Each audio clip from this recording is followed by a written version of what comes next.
துப்பார்க்கும் வானின்று அமையாது ஒழுக்கு ஊறு நீயே திரண்டற்றே உலகமாம் வேறே அளந்து திரு துப்பார்க்கு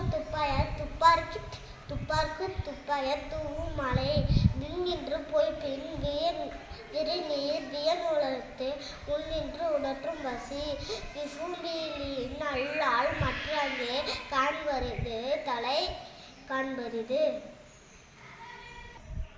நன்றி.